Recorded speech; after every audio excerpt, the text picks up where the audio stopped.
부산의 몇몇 여중생들이 또래 여중생 한 명을 피투성이가 될 정도로 폭행한 사실이 알려져서 여론이 들끓고 있습니다. 더 충격적인 사실은 가해 학생 일부는 2달 전에도 피해 여중생을 폭행했던 것으로 확인됐습니다. 따라서 경찰이 초동 대처만 잘했어도 2차 피해는 막을 수 있었다는 비판과 함께 청소년들에 대한 감경 처벌 문제도 역시 논란이 되고 있습니다. 자세한 내용 배상훈 서울 디지털대 경찰학과 교수와 함께 알아보겠습니다. 안녕하십니까. 저도 처음에 그 인터넷상에 떠도는 사진을 보고서 눈을 의심했는데요. 눈 뜨고 못 볼 정도였습니다. 이게 사실은 처음에 가짜 아니냐 진위 논란도 있었던데요. 예, 그러니까 너무나도 비현실적인 유혈이 낭자한 사건 때문에 일종의 연출된 사진이 아니냐 이런 얘기도 있었는데요. 네. 실제로는 이제 진짜로 밝혀졌고요. 그 사건 자체는 그렇습니다. 피해자가 지난 1일 오후 9시에 부산 사상구 엄궁동에 있는 어떤 한 공장 앞 골목길에서 한 4-5명 정도의 여중생한테 1시간 30분 동안 거의 무자비하게 폭행을 당한 거죠. 네. 그리고 행인한테 발견돼 갖고 112에 신고돼서 된 건데 그 사진 자체는 거기 있는 상태에서 프레시를 터뜨리면서 찍었던 그 사진입니다. 네, 예. 네, 네. 그러니까 이걸 어떻게 SNS에 올린 거예요? 예, 그렇습니다. 이게 사실 이렇게 된 거는 뭐냐면은 그 가해자 여중생이 자기가 알고 있는 어떤 남자한테 그것을 확인시키는 정도를 하다가 그 남성이 자기 SNS에 올리는 것이 공개가 된 상태가 됩니다. 네, 지금 피해 학생은 중2고요. 가해 학생은 중3이라고 알려져 있던데요. 어떤 사이였길래 이런 일이 벌어진 건가요? 정확히 이제, 잘 알고 있는 지내는 사이는 아니라고 합니다. 말하자면은, 이제 학교도 다르고요. 예. 근데 왜 그렇게 됐냐면, 그 가해자와 알고 있는 어떤 남자 학생과 그 피해자가 전화를 받는 관계, 이렇게 좀 명확하진 않지만, 그것 때문에 이제 폭행의 빌미가 됐다고 주장하고 있습니다. 그러니까 본인들도 뒷일이 걱정됐던 모양이에요. SNS에 상태가 심하냐, 들어갈 것 같으냐, 그러니까 감옥 갈 것 같으냐, 이런 것들을 걱정했던 것 같은데요. 자, 심해, 들어갈 것 같아, 네 혼자 때린 건가, 이런 내용들이 나오거든요. 이걸 어떤 분들은 이제 그 해석하기에 따라서 자랑스럽게 좀 흘린 게 아니냐, 이런 얘기도 나오던데요. 그러니까 일종의 이제 이걸 두 가지 차원에서 볼 수 있을 것 같습니다. 근데 가장 먼저 얘기될 수 있는 건 또래 집단의 영웅 심리로 먼저 보시는 분들이 있고요. 지금 그 CCTV 영상이 나오고 있습니다. 예. 저 폭행하는 장면을 보시면은 지금 가해하는 그 2사람, 3사람이 있고요. 3명이 있고요. 예, 이 옆에 이제 지금 안 보이지만은 2명 정도가 더 있습니다. 그러니까 이제 이 구조는 뭐냐면은 직접 행위를 하는 존재가 있고 방관하는 존재가 있습니다. 네. 저게 왜 그러냐면 이 방관하는 것도 포함하고 공범이라고 할 수 있기도 하는데요. 네. 일종의 보여주기죠. 우리가 이만큼까지 할 수 있다. 그러니까 나한테 반항하면 너도 이렇게 될 수 있다. 라고 하는 것도 연관되기 때문에 앞서 말씀드린 것처럼 심하냐 교도소 얘기도 나오는 것이 그렇게 해석될 수 있는 여지가 있다는 겁니다. 그 10대 중반의 어린 여학생들이 어떻게 이런 잔인한 그 수법으로, 그러니까 지금 언론에 노출된 것을 보면은 흉기도 나오더라고요. 예. 어떤 언론에서 피해자의 어머니께서 주장하신 부분인데요. 예. 그러니까 칼이나 이런 것들? 예, 칼이라기보다는 이제 공사장에서 쓰는 뾰족한 철근이라고 얘기를 하고 있습니다. 그걸로 이제 심하게 이제 머리 부위를 좀 가격했다 이렇게 얘기되고 있는데요. 그 부분이 사실은 좀 생명의 위험에 줄 수 있는 정도까지니까 상당히 위험한 부분이 되겠죠. 네.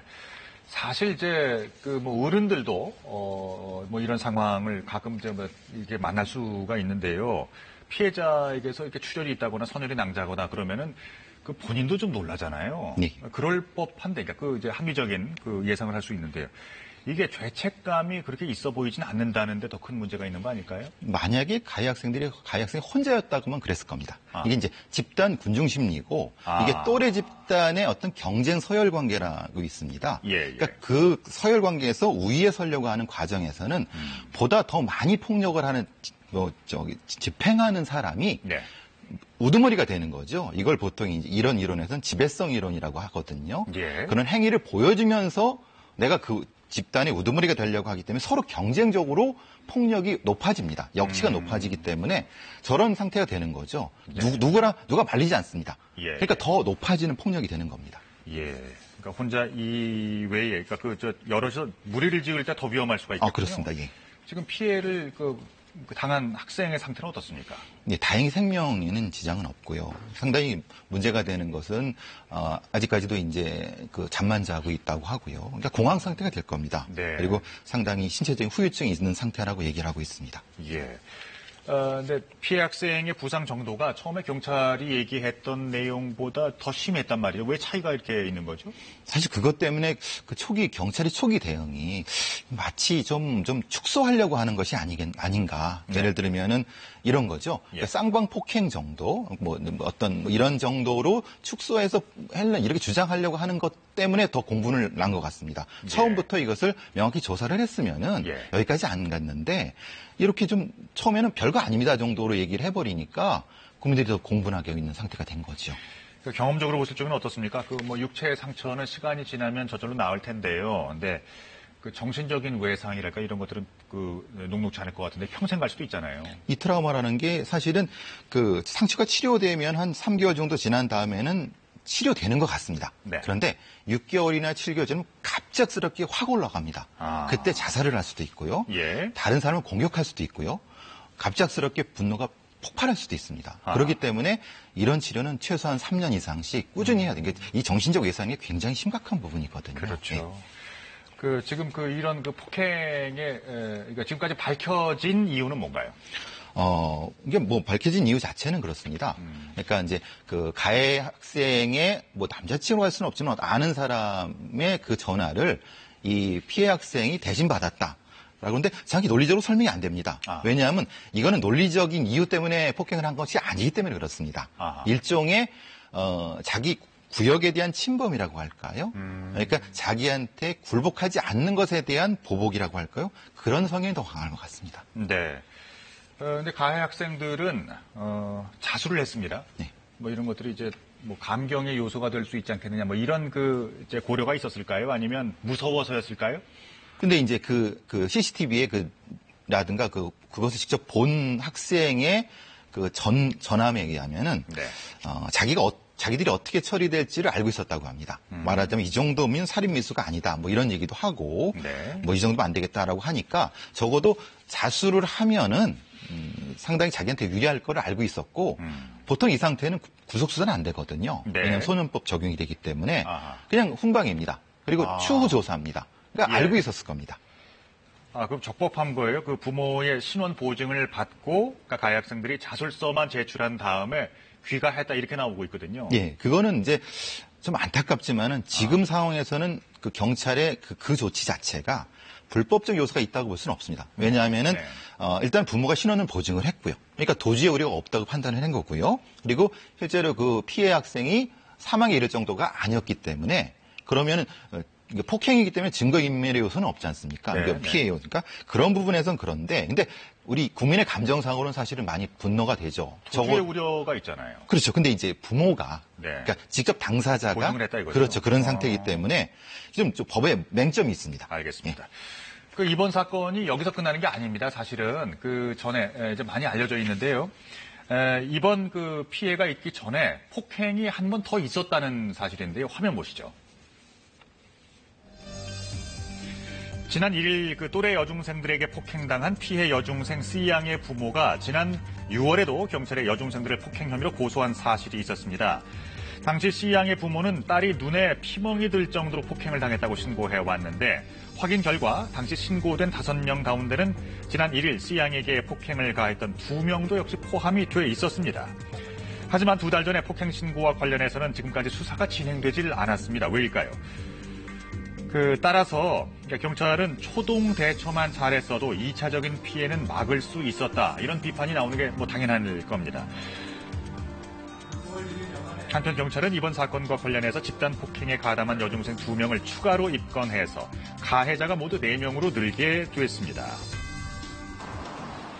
근데 왜 추가적인 수사가 왜 안 이루어졌을까요? 그러니까 초기에 이제 폭행이 일어났을 때 이게 경찰에서 봤을 때는 이게 이제 조금 일종의 쌍방 폭행 아니면은 여중생들끼리의 다툼 정도로 인식했을 가능성이 높습니다.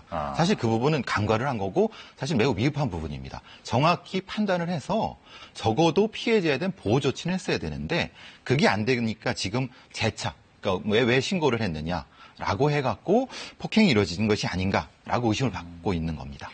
그러니까 앞서 있었던 1차적인 폭행 사건에 고소한 데에 대한 보복으로 이번 2차적인 폭행이 있었지 않느냐. 그러니까 부모님들은 그렇게 생각하시는 것 같아요. 근데 합리적으로도 그게 맞는 것 같습니다. 왜냐하면은 그때 해서 뭐 고소가 이루어지고 또 이게 입건이 됐으니까 네. 이 가해자들 입장에서는 그렇게 했을 가능성이 논리적으로 타당하게 되겠죠. 예. 네. 이건 그러니까 피해자의 주장이 사실이라면 2차 폭행은 충분히 막을 수 있었던 일로 보이는데요. 예, 그렇습니다. 왜냐하면은 적어도 그러니까 뭐 즉각적인 뭐 구속 수사는 안 된다 하더라도 네네네. 최소한의 피해자 보호 조치 정도. 그리고 SPO라고 해서 학교 전담 경찰관들한테 그걸 통보해갖고 그걸 할 수 있는데 그걸 안 했다는 것에 대해서는 경찰은 할 말이 없을 것 같습니다. 그러니까 경찰 측의 입장은 어떻게 정리하고 있습니까? 그러니까 지금 제가 말씀드린 정도이죠. 왜냐하면 뭐 구속 수사가 안 되는 상황인 거고 소년법 적용이기 때문에 네. 최선을 다했다고 얘기를 하고 있지만은 국민들의 그 시각과는 좀 미흡한 부분이 있죠. 정작 궁금한 내용은요. 학교에서는 어떤 조치를 취했을까 하는 내용인데요. 지금 이제 부산교육청에서도 사실은 뭐 여러 가지 얘기가 나오고 있지만은 결론적으로는 몰랐을 수 있고 또는 알았다 하더라도 적응 조치를 안 한 거는 그건 확실한 것 같습니다. 예. 그러니까 지금 그 2차적인 폭행 사건으로 인해서 그리고 1차와 2차 해서 모두 4명인가요? 4명이고 지금 얘기되는 건 1명 더 있다고 얘기를 되고 있습니다. 5명까지 되겠네요. 예, 그렇습니다. 그럼 이 학생들, 가해 학생들에 대한 그 혐의는 어떤 것들이 적용됩니까? 이게 이제 야간에 이루어진 겁니다. 그리고 공동이니까 네. 이건 폭력행위도 폭처법이라고 하는 폭력행 처벌에 관한 특례법이 적용이 됩니다. 아주 중한 벌입니다. 예, 그러니까 예. 야간 공동상해에 대한 폭처법이 적용이기 때문에 성인 같은 경우는 이게 최소한 10년 이상 갈 수 있는 형량인데 문제는 이제 이게 소년범이라는 겁니다. 예. 네. 그래서 뭐 청문 운동도 벌어지고 있더라고요. 그런 가운데 이제 가해 학생들에 대한 이른바 그 신상털기라고 하죠. 이제 그 신상 정보가 또 공개가 됐습니다. 그 온라인 커뮤니티를 통해 가지고 빠르게 확산이 되고 있는데, 그러니까 이거 자체에는 그러니까 대상이 누구든 간에 어떤 죄를 지었던 간에 신상이 공개되고 개인 정보를 유포시키고 하는 것들은 처벌 대상이 되는 거죠. 예, 그렇습니다. 이것은 정보통신망 이용 촉진에 관한 정보보호에 관한 법률에 따라서 예. 그러니까 사실일 경우도 문제가 되고 허위 사실일 경우에도 문제가 됩니다. 이건 3년 이상 그리고 10년 이상의 징역이기 때문에 굉장히 중한 벌을 갖기 때문에 절대 신상털기는 동참하지 않으시는 게 좋을 것 같습니다. 예. 그러니까 14세가 지금 그러니까 중3이니까 14세는 넘어선 나이인 거죠? 4명은 넘어섰고요. 1명은 또 안 된다고 합니다. 그럼 간단하게 이들이 받을 수 있는 형사처벌은 어느 선까지 가능하다고 보십니까? 근데 지금 이게 보통의 경우라고 하면은 검사께서 이제 조건부 기소유예를 한 다음에 네. 소년범 보호처분 쪽으로 갈 것이고 가장 최고라 하더라도 소년원 입소 정도인데 거기까지는 안 갈 것이고요. 뭐 또 상담이라든가 뭐 이런 정도까지 그리고 이제 보통은 민사상 합의가 될 것이라고 봅니다. 근데 뭐 보통 피해자 어머니께서는 안 하신다고 하는데 그렇다 하더라도 지금 이 상태 현행 법률상으로는 사실은 그 이상의 처벌을 받기가 어려운 구조가 되겠습니다. 예. 말씀 여기까지 듣겠습니다. 자, 지금까지 배상훈 서울디지털대 경찰학과 교수와 얘기 나눠봤습니다. 고맙습니다.